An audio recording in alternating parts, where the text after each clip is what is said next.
माँ को प्रणाम, गुरुदेव को प्रणाम। खुश रहिए, प्रसन्न रहिए, स्वस्थ रहिए। गुरुदेव, मैं यहाँ नौ हवन भी की हूँ और वनडे भी की हूँ, महाहवन भी की हूँ। गुरुदेव, यहाँ से जाते हैं बिल्कुल ठीक रहते हैं। इधर मेरी स्वास्थ्य खराब हो रही है, ज़्यादा बहुत ज़्यादा खांसी हो रही, 2 महीने से दवा अब ले इसीलिए दरबार ने संकल्प करा दिया जी कि अब कष्ट निकलेगा तो कष्ट नहीं होगा, रोग निकलेंगे तो कष्ट नहीं होगा, जी। इसीलिए भी कराया संकल्प। अब लग रहा है कोई कष्ट है कहीं? नहीं, न खांसी है, बंद सब। सांस फूलते हैं अभी हो रहा अब देखो फूल रही है। है। हाँ, इसी चेक कर लो, हाँ हाँ नहीं करो, हमसे बात करो तो अनुभव के आधार पर करिए। फर्जी टाइप नहीं, बाबा लोग बैठे हैं लगा के रंग की दाढ़ी, हाँ हाँ जाओ, वो भगवान जाने ठीक हो गए कि नहीं हो गए। यह नहीं होता, यहाँ तो दिखता है कि तुम ठीक हो। अभी ठीक है गुरुदेव, यही कह रहे हैं, हाँ। यहाँ दिखता है कि तुम ठीक हो, नकली नहीं। क्योंकि अगर असली की पूजा हो रही, ध्यान रखो, ये भी वो भी सुन लें, साधु संत भी सुन लें और महापुरुष भी सुन लें, सारे जितने अच्छे अच्छे महापुरुष हैं जो सबको ज्ञान देते हैं। ये ज्ञान जो सबको देते हैं कि ईश्वर की कृपा से कोई स्वस्थ नहीं हो सकता, ऋषि मुनियों के आशीर्वाद से, महापुरुषों के पूर्ण गुरु के आशीर्वाद से बीमारी नहीं जाती, वो खास तौर से वो सुन लें। पूर्ण गुरु के आशीर्वाद से बीमारी ऐसे जाती है। श्री गुरु ग्रंथ साहिब अंग 819 गुरु अर्जुन देव। पूर्ण गुरु मिलने से उन्होंने मुझे जो नाम रूपी औषधि दी, उसे जपने से मुझे परमात्मा मिला और मेरी सभी व्याधियों, शारीरिक, मानसिक और आत्मिक का नष्टीकरण हुआ। चुटकी में ईश्वर कृपा से बीमारी ऐसे जाती है, चुटकी में। श्री गुरु ग्रंथ साहिब अंग 1148 गुरु अर्जुन देव। पूर्ण गुरु परमात्मा रोगी का रोग नष्ट करता है और दुखों का अंत करता है। ऋग्वेद मंडल 9 सूक्त 82 मंत्र 1। जो सर्वोत्पादक प्रकाश स्वरूप सद्गुणों की वृष्टि करने वाला, पापों के हरण करने वाला है, वह राजा के समान दुखों व कष्टों को क्षीण करने वाला है और वो पृथ्व्यादि लोक लोकांतरों के चारों ओर शब्दायमान हो रहा है। वो वर्णीय पुरुष को जो दृढ़भक्त है उसको पवित्र करता हुआ प्राप्त होता है, जिस प्रकार विद्युत स्नेह वाले स्थानों को आधार बनाकर प्राप्त होता है। इसी प्रकार उक्त गुण वाले परमात्मा ने इस ब्रह्मांड को उत्पन्न किया। देखा, अभी देखा था मुंह में कैंसर था उनके, अभी था मुंह में कैंसर, घाव थे, खड़े खड़े घाव कहाँ गायब हो गए। अब ये आपका निकला। तो ईश्वर कृपा से और गुरु कृपा से पहाड़ जहाँ है वहाँ पे रेगिस्तान हो सकता है, और जहाँ रेगिस्तान है वहाँ पे समुद्र हो सकता है, और जहाँ समुद्र है वहाँ मैदान हो सकता है। ठीक है, तो ये कहने वाले केवल अक्षम हैं, गलत एनर्जी की पूजा करते हैं, इसलिए तमाम रोगों से, कष्टों से भरे हुए हैं, तड़प रहे हैं, तिल तिल करके मर रहे हैं, क्योंकि गलत एनर्जी की पूजा, गलत राह पे जा रहे हैं, उन्हें पता नहीं। एस्ट्रल प्रोजेक्शन हो रहे हैं, ये दिख गया, वो दिख गया, फलाने दिख गए, ढिमाके दिख गए, दर्शन हो गए देवी देवताओं के। देवी देवताओं के जिनको दर्शन होते हैं और जिनको ईश्वर की और पूर्ण गुरु की कृपा प्राप्त होती है, रोग उसके पास फटकता भी नहीं है, ठहरने की तो छोड़ दीजिए। ऋग्वेद मंडल 10 सूक्त 163 मंत्र 1। तुम्हारी आंखों से, तुम्हारी नाक से, तुम्हारे कानों से, तुम्हारी ठुड्डी से मैं तुझसे सिर का, मस्तिष्क का और जीभ का क्षय रोग दूर करता हूं। ये बात कान खोलकर वो लोग सुन लें जो कहते हैं बार बार कि भैया देखो हम तो खुद है रोगी, तुम्हें कहाँ से ठीक करें हैं। तो ये सब चीज़ें कहना बंद करें, ईश्वर की शक्ति को कम ना आंकें, श्रद्धा कम न करें ईश्वर के प्रति, गुरुओं के प्रति श्रद्धा लोगों की कम न करें। इस बात को कान खोल के सुन लें, समझ गए। ये शिव और शक्ति का सीधा सीधा खुला खुला आदेश है।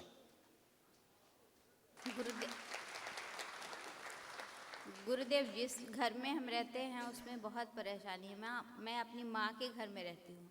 उससे कोई फर्क नहीं पड़ता, माँ का घर तो घर होता ही है, सबसे बड़ा घर माँ का ही हो किसका। और अभी जो सज्जन आए थे देखा था, अभी पहली ही बार आए थे, दरबार की कोई प्रक्रिया नहीं की थी। गुरु जी के चरणों में कोटि कोटि प्रणाम। मैं काशी से आया हूँ गुरु जी, और गुरुजी, डॉक्टर साहब ने कहा है कि जीभ में मेरे कैंसर है, तो जल्द से जल्द ऑपरेशन के लिए वो बोल रहे कोई बात है, कोई बात है। ये डॉक्टर साहब ने डायग्नोस किया जी बायोप्सी के तो थ्रू। कार्सिनोमा निकला कंप्लीट, जी जी गुरुजी। मतलब कंफर्म हो गया कैंसर है। जी गुरुजी। डॉक्टर साहब कहाँ कहाँ सर्जरी करेंगे? जी वो सिर्फ जीभ आधी निकालने के बोल रहे, मुंह की। जीभ में रिफ्लेक्शन है। अब आपको जहाँ भी कष्ट था, कैंसर था, कुछ पता लग रहा है? चेक करिए। नहीं गुरुजी, पता तो कहीं कुछ कोई जीभ में कहीं कुछ भी नहीं, कहीं भी कुछ ऐसा महसूस नहीं हो रहा आप गुरुजी। कुछ नहीं, जी गुरुजी। आपको लग रहा है कि हम बिल्कुल बिल्कुल मस्त ठीक। है। हाँ गुरुजी। ठीक। और डॉक्टर साहब आपकी काट देते जीभ, जी गुरुजी। बोले थे? जी काटने के लिए, इसीलिए आपका मार्गदर्शन लेने गुरुजी आए। तो नकली वाला देखो गायब हो गया ऊपर से, असली कहीं और है। जी डॉक्टर साहब यहाँ पहुँचाते। जी गुरुजी। कितना भयभीत थे, मृत्यु से भयभीत थे। सेकंड में खत्म मृत्यु का भय, कोई मृत्यु का भय नहीं, खत्म हो गया। कैसे खत्म हो गया? कहाँ चला गया मृत्यु का भय?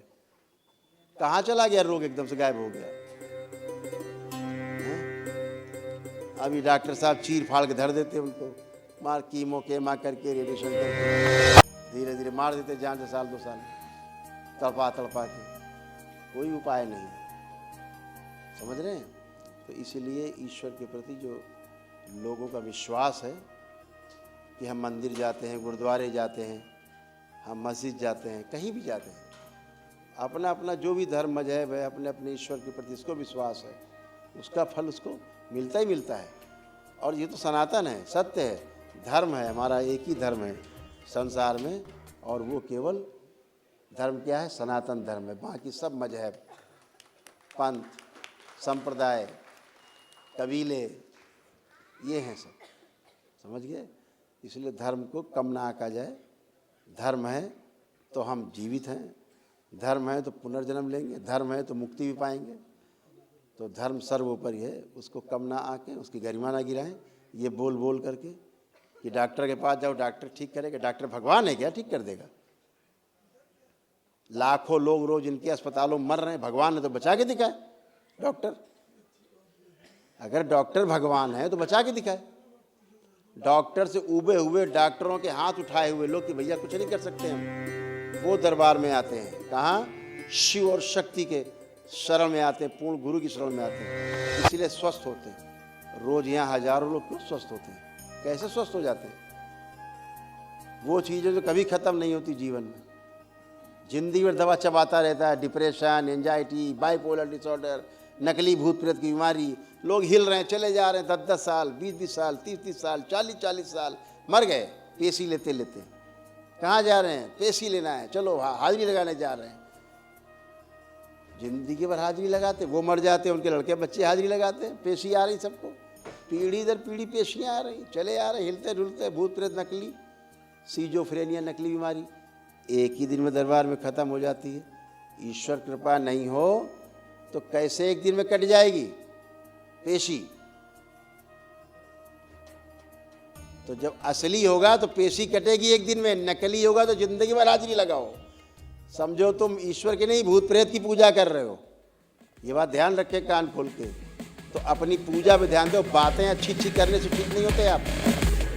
भगवद गीता अध्याय 9 श्लोक 25 दिव्य देवताओं के उपासक दिव्य देवताओं के बीच जन्म लेते हैं। पितरों के उपासक पितरों के पास जाते हैं। भूतों के उपासक ऐसे प्राणियों के बीच जन्म लेते हैं। और मेरे भक्त अकेले मेरे पास आते हैं।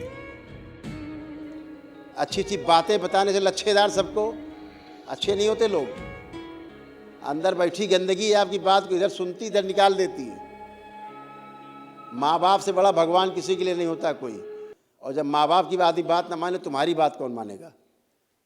अंदर बैठी गंदगी माँ बाप की बात को भी नहीं सुनने देती, गुरु की बात को भी नहीं सुनने देती। अगर पूर्ण गुरु नहीं हुआ तो गंदगी सुनने नहीं देगी। पूर्ण गुरु होगा तो गंदगी ऐसे निकल जाएगी, चट से गई। आप जब आए थे दरबार, कितने रोग कष्ट थे आपको? गिनती है? गिनती है आपके रोग कष्टों की कुछ? जी मैं कि कितने रोग और कष्ट थे? बचे हुए रोग और कष्ट आपके? गुरुदेव, हाँ आपके कष्ट थे, आपके परिवार के कष्ट थे, रोग थे, सबके गए। कहाँ चले गए रोग और कष्ट? कौन सी हमने आपको दवा खिलाई, कौन से दरबार ने आपको इंजेक्शन लगा दिए?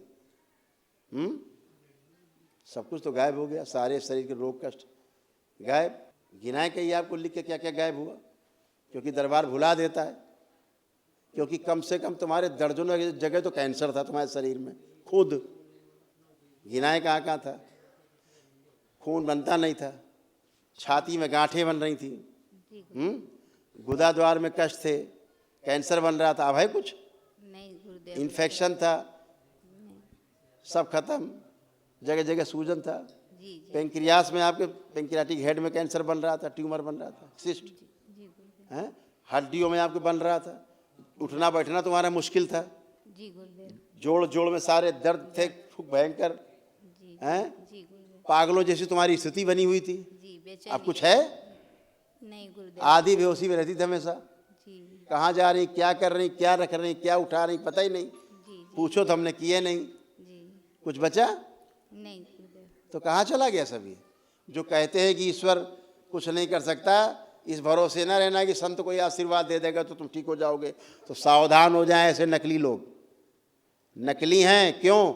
नकली की पूजा कर रहे हैं तो नकली ही रहेंगे। इस तरह की भाषा बोलने वाली लोग, बातें बोलने वाले लोग सावधान रहें, शक्तियों के कोप से हमेशा सावधान रहें और अपनी हैसियत में रह के बात करें। जो अपने रोग और कष्ट नहीं ठीक कर पा रहा आदमी, दूसरों क्या करेगा रोग और कष्ट ठीक? और बातें बनाओ कि ईश्वर गड़बड़ है, उस पर शक्ति नहीं है। ईश्वर में देवी देवता कुछ नहीं होते, भगवान कुछ नहीं होता है, तुम्हारे कर्म भोग हैं। अगर तुम्हारी हैसियत है पूर्ण गुरु हो तो कर्म भोग ऐसे नोच के फेंक देता है गुरु, और तभी ठीक होते जो कर्म भोग आपके नष्ट करता है गुरु। संत कबीर, करोड़ों कर्म एक पल में कटकर नष्ट हो जाते हैं जब कोई पूर्ण गुरु की शरण में जाता है। उसके पहले ठीक नहीं होता। जी गुरुदेव, सबसे पहले दरबार आपके वो कर्म भोग नष्ट करता है जिनके कर्म आपको कष्ट हैं, रोग हुए हैं। और फिर अपने जब तब से आप, जो दरबार आपको बताता है, दरबार से आप जुड़े हो, आपने एक वैदिक प्रक्रिया की, एक दिन की, केवल एक ही दिन की प्रक्रिया जो आपने की जी वैदिक, और आप ठीक। जी गुरुदेव, तो एक ही दिन की प्रक्रिया से कैसे ठीक हो गया भाई? कौन सा जादू हो गया? ऐसे तो हम रोज ही लोग करते रहते हैं। दरबार में आपने एक दिन की वैदिक प्रक्रिया करी, उस एक दिन की प्रक्रिया में आप स्वस्थ हैं, आपका परिवार स्वस्थ है पूरा। जिनको जिनको आपने डीएनए में रखा, तो क्यों स्वस्थ हैं? क्योंकि आपने वैदिक प्रक्रिया की। उस प्रक्रिया से ईश्वर ने आपको शक्ति प्रदान की, उस शक्ति से आप अच्छे हो गए। अब अगर आप बताएं कि साहब नहीं, वो तो कुछ नहीं होता है, ऐसे भगवान भगवान नहीं, देवी देवता नहीं, और कुछ नहीं हो सकता आशीर्वाद से, और कृपा से धोखे में न रहना है, जाओ डॉक्टर के पास जाओ, नहीं गुरुदेव, ऐसा नहीं कभी। ऐसा लोग बोलते हैं। जी। उनके लिए बोल रहा हूँ मैं, जो ऐसा बोलते हैं, ईश्वर को बदनाम ना करें और अपनी हैसियत में रहें। ये बातें अपने लिए बोलेंगे, जी सबके लिए नहीं। ईश्वर से इस हिंदू समाज का विश्वास कम ना करें। अगर कर्म भोगी सब कुछ है तो तुम बैठ के क्या कर रहे हो? तो यजुर्वेद अध्याय 8 मंत्र 13। हे सबके उपकार करने वाले मित्र, आप दान देने वाले के अपराध के विनाश करने वाले हो, साधारण मनुष्यों के किए हुए अपराध के विनाश करने वाले हो, पिता के किए हुए विरोध आचरण के अच्छे प्रकार हरने वाले हो, अपने किए हुए पाप के दूर करने वाले हो, अधर्मम अधर्मम के नाश करने हारे हो। जानता हुआ मैं जो कुछ भी अधर्माचरण किया करता हूँ व करूँ, अनजान मैं जो कुछ भी किया करता हूँ व करूँ, उस सब दुष्ट आचरण के दूर करने वाले आप हैं। ऋग्वेद मंडल 9 सूक्त 82 मंत्र 2। हे परमात्मन, उपदेश करने की इच्छा से आप महापुरुषों को प्राप्त होते हो और आप अत्यंत गतिशील पदार्थ के समान हमारे आध्यात्मिक यज्ञ को प्राप्त होते हैं। आप सर्वज्ञ हैं, शुद्ध स्वरूप हैं, हमारे पापों को दूर करके हे सोम, आप हमको सुख दें और प्रेम भाव को उत्पन्न करते हुए पवित्रता को उत्पन्न करें। तुम्हारा क्या काम हुआ? क्यों तुम्हारे पास कोई आए? क्यों तुम्हारा कोई गुणगान करे? तुम आइडियल बन रहे हो कि तुम अपना जब करके और तब करके नहीं ठीक हो पा रहे हो, तो तुम भी नहीं ठीक हो सकते जब तब करके। ये आइडियल बन रहे हो तुम समाज के लिए, ये समाज के लिए तुम आइडियल बन रहे हो कि देखो हम इतना जप तप सवेरे ब्रह्म मुहूर्त में उठ करके और रात तक हम कितना अनुष्ठान करते हैं और कितना लोगों से मिलते हैं, सबको भाषण लेक्चर दिए पड़े हैं, और उसके बाद हम नहीं ठीक हो रहे हैं। आप आइडियल बन गए कि तुम भी चाहे जितना जप तप करोगे तब भी नहीं ठीक होगे तुम। ये संदेश देना चाहते हो समाज को, हिंदू समाज को। प्रभु का ये नाम पारिजात वृक्ष है, प्रभु के गुण गाने कामधेनु है। प्रभु की बातें सबसे अच्छी हैं, नाम सुनने से सारे दुख दर्द उतर जाते हैं। नाम की बड़ाई संतों के हृदय में बसती है, संतों के प्रताप से सारे पाप दूर हो जाते हैं। बड़े भाग्यों से संतों की संगति मिलती है, संतों की सेवा नाम स्मरण किया जाता है। प्रभु नाम के बराबर और कोई नहीं, हे नानक। गुरु के सन्मुख होके कोई विरला मनुष्य नाम की दाती पाता है।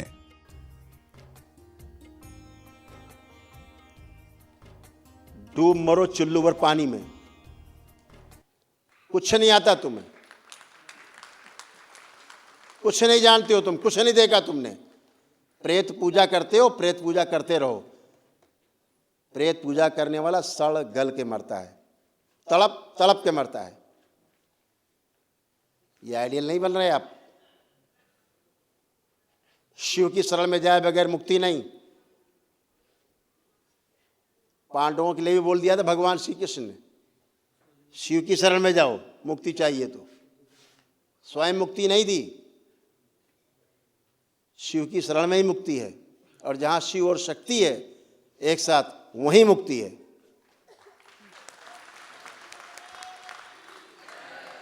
इसलिए पांडव शिव की शरण में तो गए,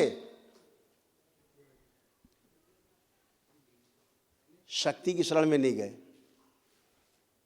तो शिव की शरण में गए तो क्या हुआ? मुक्ति नहीं मिली तो कहां गए? नरक। पढ़ लो, लिखा है ग्रंथों में। और कौरव सब गए स्वर्ग, पढ़ लो ग्रंथों में। इसलिए ईश्वर को बदनाम न करें, ईश्वर को उसी मर्यादा में रहने दें। मुर्दे को जिंदा करना, और मुर्दा ही जिंदा करता है ईश्वर। जो पैदा होते हो, गर्भ में आते हो तो मुर्दा ही होते हो, मांस का टुकड़ा होते हो केवल। जीवन उसमें ईश्वर की कृपा से ही आता है। ईश्वर अंश, जीव अविनाशी, उसी में आता है, ईश्वर का अंश आता है। तो ये सब गंदी बातें करना छोड़ें, समाज को बहकाएं नहीं, भड़काएं नहीं, समाज को उसको भ्रमित मत करें। समाज को भ्रमित करना छोड़ें। आप अपने रोग कष्ट नहीं ठीक हो रहे हैं, उनको डॉक्टर से इलाज कराइए। दूसरों क्यों बता रहे हैं? डॉक्टर के पास वही जाते जिनके पास ईश्वर की शक्ति नहीं, जिनके पास नहीं है। तो डॉक्टर साहब क्या करेंगे? डॉक्टर साहब एनर्जी डाल देंगे। हट्टा कट्टा आदमी क्यों मर जाता है? पड़े पड़े एक हट्टा का मर गया, एनर्जी नहीं है, मर गया, खत्म। इसमें शरीर का हाड़ मांस क्या करेगा? सूजन, बड़ा ताकत क्या करेगी? एक स्ट्रोक लगा, खत्म। और दुबला आदमी जिंदा रहता है। कितने लोग यहाँ से ठीक हो, सबके प्रमाण हैं, गड्ढों प्रमाण रखे हैं, गड्ढे गड्ढे प्रमाण रखे हैं यहाँ तो ठीक होने के। आपने सीधे सीधे उपहास उड़ा दिया, आयुर्वेद का भी आपने उपहास उड़ा दिया। अरे कम से कम कहीं नहीं जा सकते हो तो स्वामी रामदेव जी की शरण में चले जाते तो कुछ तो आराम मिल जाता, कुछ तो किडनी किडनी कुछ ठीक हो जाती थोड़ी बहुत। तो वहाँ भी नहीं गए, लिए किडनी लोग रो रहे हैं, आयुर्वेद का भी अपमान कर रहे हो। चले जाते महाराज जी की, स्वामी जी की शरण में, रामदेव जी की, तो कुछ तो कल्याण हो ही जाता।